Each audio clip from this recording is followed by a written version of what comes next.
the pigment that gives the urine its color, it is urochrome. It is what? It is urochrome. And as I told you that it also depends on the diet that you're taking. Sometimes urine becomes turbid. Why it becomes turbid? Because when it is stored for a larger time span, then there is some of the salts that get sedimented over. So that is why sometimes the urine actually appears to be turbid. And then if we talk about the odor is because of the presence of urinode. It is because of the presence of urinode. You know, when the urine is standing for some time, it actually smells strongly of ammonia. So it smells strongly of ammonia, and the bad odor of the urine is because of urinode, and it gives a strong smell of ammonia when it is standing for some time. So as a whole, what we are going to see now is we will be discussing how the conduction of urine actually takes place. Now, when urine is formed by these three processes, then as a whole you know that in the uriniferous tubules the urine is being formed, right? And from the uriniferous tubules the urine goes to the ureter. So from where does it go? It goes to the ureter. And in the ureter there are peristaltic waves, means contraction and relaxation waves. So these peristaltic waves are going to help in the passage of the urine further. So inside the ureter, because of the peristaltic waves, that is continuous contraction and relaxation of the ureter, the urine is going to be passed further. After this, it collects in the urinary bladder. It collects in the urinary bladder. So when the urinary bladder, it is half filled, then what happens? The nerve endings that are there, they get stimulated. When they are stimulated, they actually lead to have an urge to pass out or to excrete the urine, right? Due to which at the neck we have the sphincter muscles. At the neck of the urinary bladder, we have sphincter muscles that are relaxed, and through the urethra, the urine is excreted out, and because of the oblique passage present, the ureters, they are closed so that the urine does not flows back. Okay, now let us recall it again, what I am trying to say, that when once the urine is formed, it is going to be formed in the uriniferous tubules. From the uriniferous tubules, it is going to enter the ureter, right?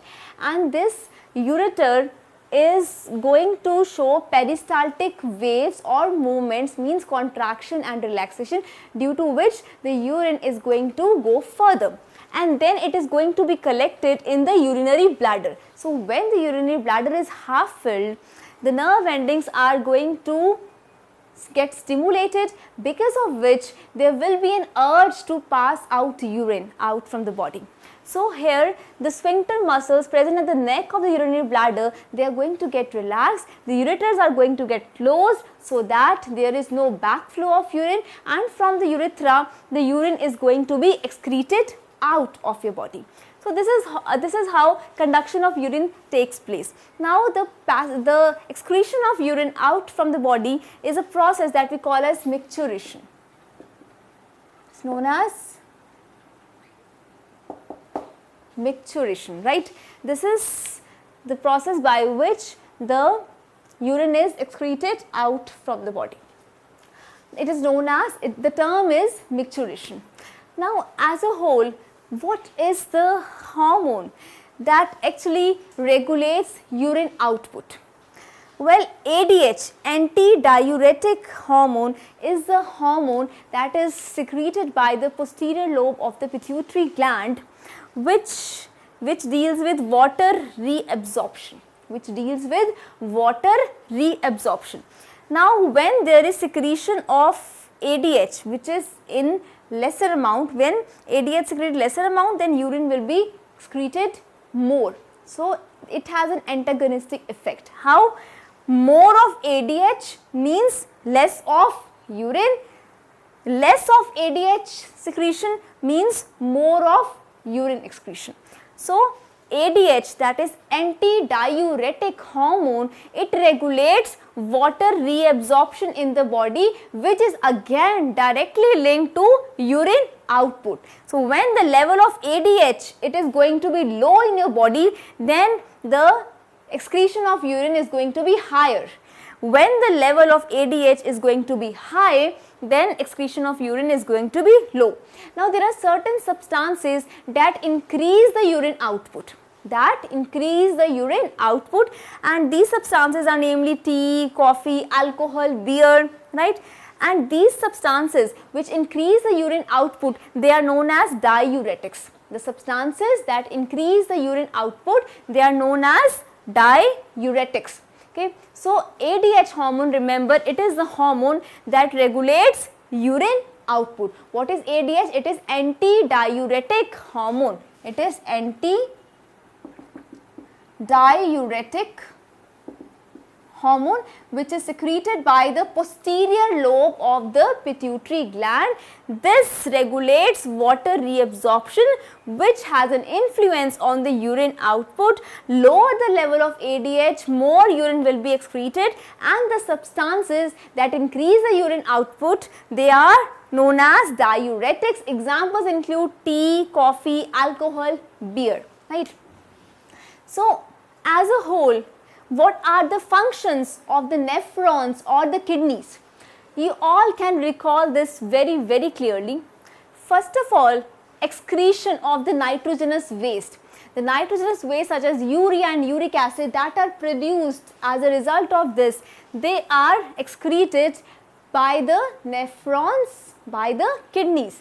Then regulation of water balance. Now, water balance is maintained by the excretion of urine, right? How this water balance is maintained?